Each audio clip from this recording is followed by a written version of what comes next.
Le 27 mars 2025, le chef Touzolana et le chef Bochichi ont effectué un déplacement à Bunkeya, chef-lieu de la chefferie des Baïké dans les territoires de l'Oboudi. Et au menu de leur visite, une descente au cimetière royal où ils ont reçu une brève présentation historique détaillée sur l'assassinat de Msiri Ier et de son fils Masuka. Un échange avec M. Célestin Makobeko, premier échevin de la chefferie des Baïké. Une visite au musée royal Moémois, une descente au pied de la montagne sacrée Monkoro.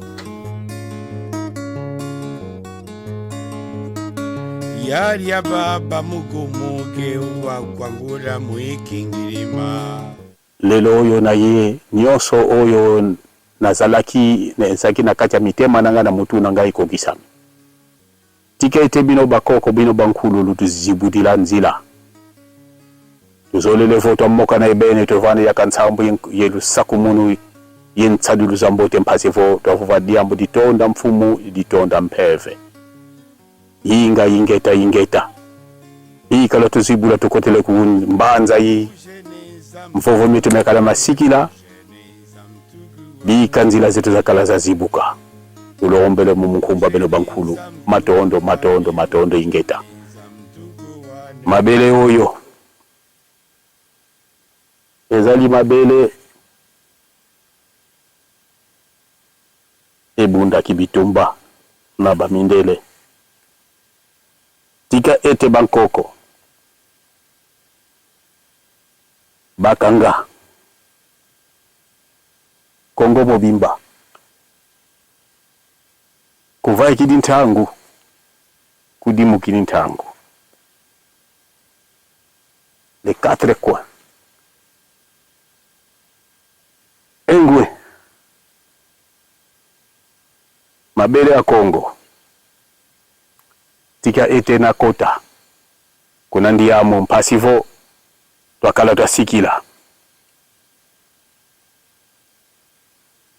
Kongo ezali mboka bilaka tika tokota nesengo peto bima na esengo esika to uti tika pekimi ezala to sengi na bino bankoko boza na kati ya mabele oyo bobundaki bitumba pe bolongaki biso po bana na bino bakoko na bino toye po bopesa biso makasi tolonga bitumba mabele oyo ya biso ya bakongole ya ba nguna te yango biso bazankumu to uti musika na Bangala na Congo Central Congo dia kati imondo yintinu Kongo ngizidi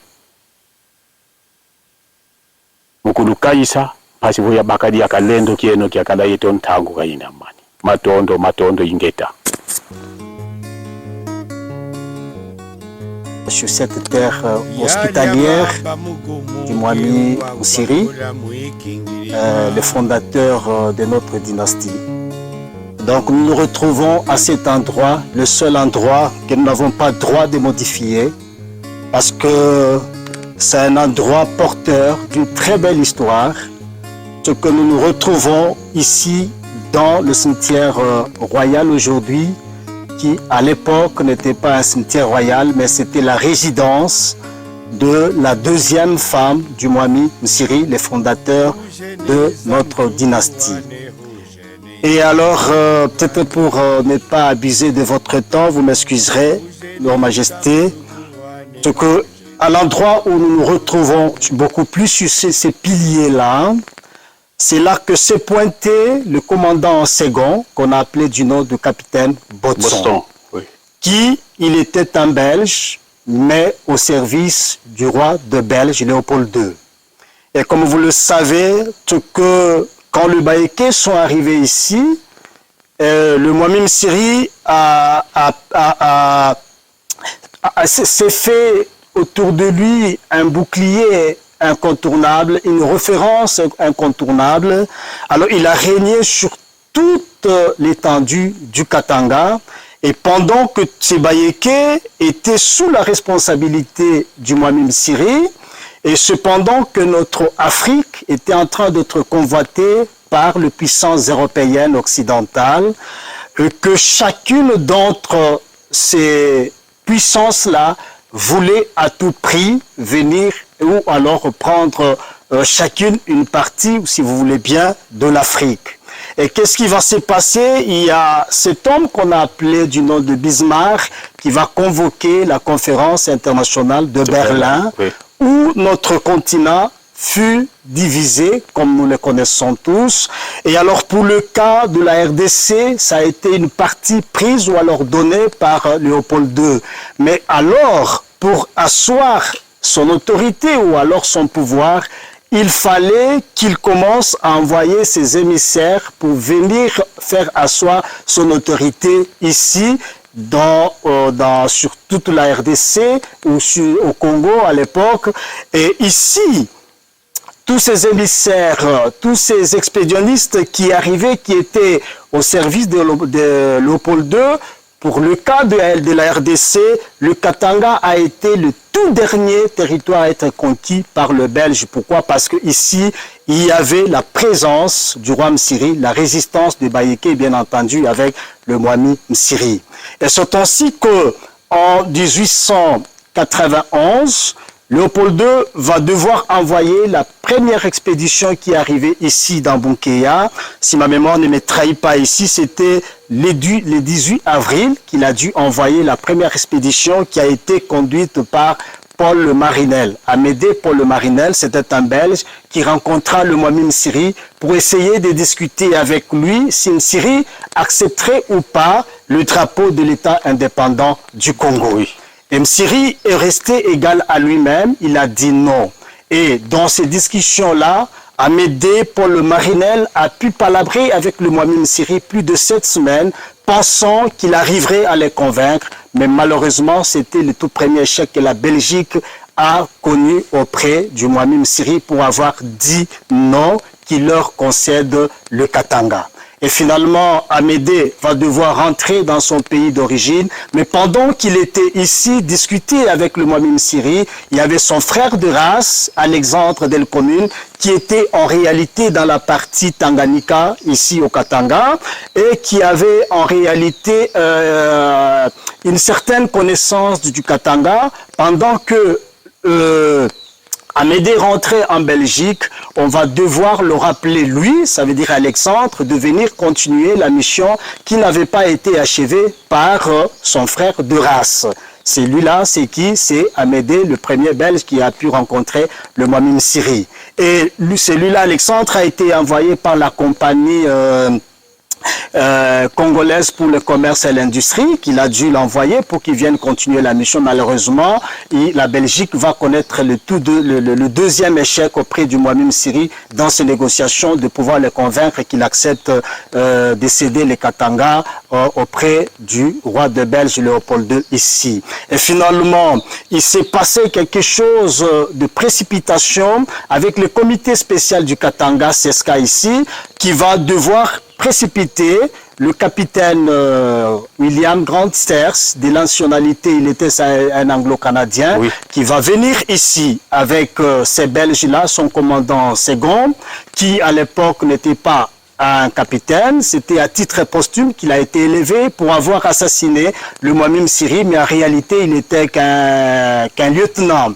Et alors, quand ils sont arrivés, la troisième alors, c'est là qui, entre guillemets, qui est venu mettre fin à la vie du Mwami Msiri, physiquement, mais pas spirituellement quand même. Et alors, elle est arrivée le 14 décembre de la même année, 1891, et pendant qu'elle arrive, cette troisième expédition. Et alors, elle va s'annoncer le 17 décembre, le Mwami Msiri le reçoit cette expédition-là, la troisième, qui, elle aussi, avec la même mission de pouvoir contraindre le Mwami Msiri, mais il est resté catégorique. Et finalement, le 19 décembre de la même année, le même mois, au mois de décembre, le Mwami Msiri, qu'est-ce qu'il va faire? Il va réunir tous ses enfants, les Banangwa, le prince qui était si présent à l'époque, il va le réunir d'abord il va leur remettre la question pour tenter si eux, à leur tour, ils accepteraient que le blanc vienne imposer leur drapeau ici. Et finalement, ils lui ont dit, ça n'avait pas duré une demi-heure, ils vont essayer de se mettre ensemble et finalement, ils vont devoir dire au Mwami, nous n'accepterons pas, parce que le Mwami Msiri leur avait dit, si vous avez, ou lorsque vous allez accepter ces drapeaux, et finalement, moi, Msiri, je me retirerai du pouvoir et vous aurez quelqu'un d'autre en maître qui va régner sur vous. Et eux, ayant entendu cette parole-là, ils vont dire au Mwami Msiri qu'ils n'accepteraient pas. C'est ainsi que Msiri, à cette occasion-là, va demander qu'on puisse ouvrir les entrepôts qu'il y avait et dans lesquels on sortit le tissu blanc et le rouge. Et finalement, il va devoir donner le blanc à tout le prince qui étaient là, ils ont mangé, ils ont bu, il leur remettra les tissus blancs aux autres, mais excepté à l'unique fils, le prince, ici le Mwanangwa Masuka, à qui il va donner les tissus rouges. Mais comme les autres qui étaient là, ne sachant pas, ou alors il n'était pas en mesure de découvrir cela signifierait quoi, parce qu'il était le seul ayant reçu le rouge, certains se moquèrent de Masuka et se posèrent bien entendu des questions, pourquoi lui a-t-il reçu le rouge? Il n'y avait que le Mwami Msiri lui-même qui comprenait mieux le sens ou alors la signification de ce rouge-là. Et finalement, il va devoir dire à son fils, Mwanangwa Masuka, il lui dit, Mwanawane, Tongera Touzier, pour dire, mon fils, prépare-toi, parce que toi et moi, nous avons un long voyage à faire, alors à effectuer ensemble. Tuline Rugindo, le gourou, Mwanawane, Tongera Touzier. Ça, c'est dans le Chisumbois. Ça veut dire, et maintenant, là, quand il prend Masuka le rouge, et quand on a fini de boire, de manger, c'était presque un repas de revoir, d'adieu. Oui. Et finalement, le 20 décembre, le lendemain matin, en Chisumbois, on dit Moulabo, ça veut dire très tôt le matin, Msiri va devoir quitter le sanctuaire qui aujourd'hui, sur cette montagne qu'il était, qui est devenu, qu'il a été jusqu'aux heures proches de son assassinat, ça s'appelle le Mont Kourou. Peut-être qu'avec le temps, on va devoir passer par là. Et Msiri va se décider de quitter là et venir ici, chez sa deuxième femme, la Mugoli Kanfwa, qui, dans le royaume, elle avait le rôle de paix. Alors Msiri se déplace de là, il va venir ici. Pendant qu'il se déplaça de là et vint ici, il est passé non loin de la concession de l'une de ses favorites, la Maria da Fonseca, qui était une mulâtresse, en fait, qui était venue d'Angola, mais d'origine portugaise. Et oui. Finalement, Msiri va passer, il vient ici, c'est elle maintenant, la mulâtresse là, qui va aller souffler à cette troisième expédition qui était conduite, ou alors qui était venue avec le capitaine Sters, elle est allée leur dire, ça servirait alors à rien que vous alliez rencontrer le Mwami Msiri sur le Mont Kourou. Le voici, il est passé, il est allé chez sa deuxième femme. Oh là là. Et finalement, le capitaine Sters va demander à son commandant second, le lieutenant Botson, de venir demander au Mwami Msiri de s'élever à tout prix, qu'il aille signer, qu'il aille accepter le drapeau de l'État indépendant du Congo. Cependant que Botson, lorsqu'il arrive, premièrement, il ne s'annonce pas, il viole le domicile royal, le domicile ici du Mwami. Il entre, mais il n'était pas seul, il a été accompagné de 3 Zanzibarites qui l'accompagnaient, mais aussi dans le cortège de Botson, il y avait un médecin du nom de Moloney, Joseph Moloney, et puis il y avait un autre militaire des nationalités françaises, Marquis de Bonchamp. Quand ils sont arrivés, Botson va s'implanter ou alors il s'étend ici. Il va trouver le Mwami Msiri, vous voyez les 3 piliers qui sont là, oui. Mais l'autre là, d'un niveau plus haut, c'est là que le Mwami Msiri était assis ce jour-là, mais de gauche à droite, il y avait ces 2 femmes, il y avait la Mugoli Kanfwa, la deuxième, mais qui était assistée de la 3e, la Mugoli Shigeme ou alors Kamama. Et pendant que Botson arrive, les autres là, Dr Moloney et Marquis de Bonchamp, ces militaires des nationalités françaises qui alors étaient au service de Léopold II, ils ont pu entourer l'enceinte de Mounema. Pendant que Botson arrive, ils vont demander au Mwami Msiri de pouvoir s'élever à tout prix pour qu'il aille accepter là-bas. Et Msiri, à l'époque, il fallait le connaître, il va le chasser comme un chien. Il lui dit, va-t'en, tu n'es qu'un chien. Ce comportement, peux-tu le faire en face de ton roi où tu viens? Et alors Msiri, colère qu'il était, il va se mettre debout, voulant entrer dans la maison. Botson profita, lâche qu'il était, de cette occasion. Il prit son revolver et tira d'un coup de balle, lâche par derrière, le Mwami Msiri qui continuait à aller entrer dans la maison. Botson va tirer la deuxième balle, encore par le dos, et finalement, il tire la troisième balle, le Mwami Msiri tombe, se coucha par terre. Et alors, Masuka, le fils du Mwami, à qui Msiri avait remis les tissus rouges et à qui il avait promis ce long voyage-là, il était là, à plus de 14 mètres, quelque part là. À l'époque, il y avait un grenier, c'est là qu'il était. Alors, ayant vu cette scène-là, comme il était un guerrier comme son père, il avait le fusil à silex. Chez nous, dans les Chisumbo, donc même à Kisanga, on dit poupou, c'est un fusil à silex. Oui. Il réussit quand même, à partir de là, où Botson était là, 14 mètres, il réussit à lui ouvrir le ventre. Oh. Et pendant qu'il tire, qu'il abat, Botson qui était là-bas, il lui ouvre tout le ventre, les intestins dehors, et il réussit à cette même occasion-là d'éliminer les 3 Zanzibarites qui étaient derrière le capitaine Botson.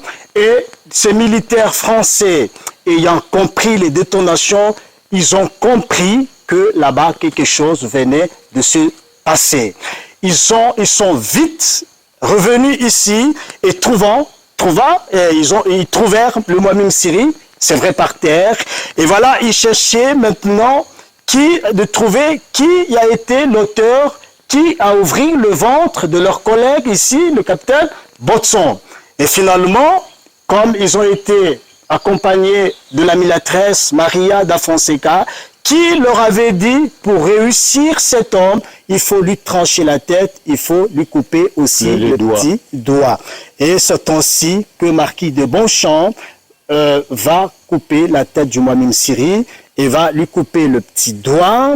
Et voilà, en cherchant à connaître qui avait aussi abattu le Botson, ils ont vu quelqu'un qui balançait le pied dans le grenier et il réussit aussi à tirer sur le Mwanangwa Masuka. Donc, leur majesté, d'une manière succincte, d'une manière brève, il fallait à tout prix trancher la tête et aller comme preuve montrer au roi de Belge que voilà, celui qui constituait pour nous comme un obstacle, nous avons réussi à lui trancher. L'objet de l'Etipoy, comme ça fait partie d'un siège royal chez les Bayéké, le Mwami Msiri est pris en Tipoy, mais alors il n'y a pas la tête. Et c'est pour ça que le Bayéké, pas seulement le Bayéké, nous Africains, voilà, nous sommes en train de réclamer tout ce que les Blancs ont pu emporter de valeur chez nous, y compris la tête de notre roi, le Mwami Msiri.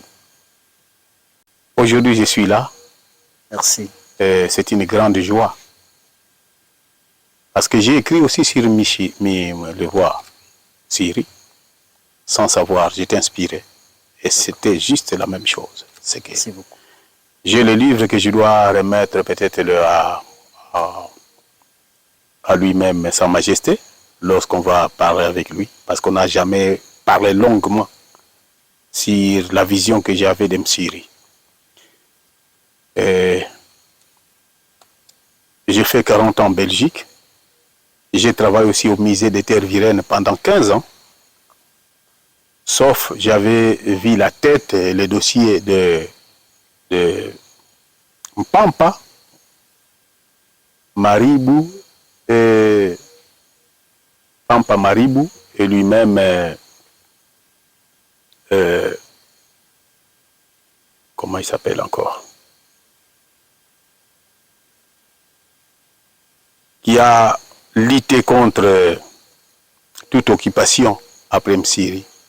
Lui, il a payé le prix de l'Allemagne lorsqu'on a ouvert le dialogue pour partager l'Afrique.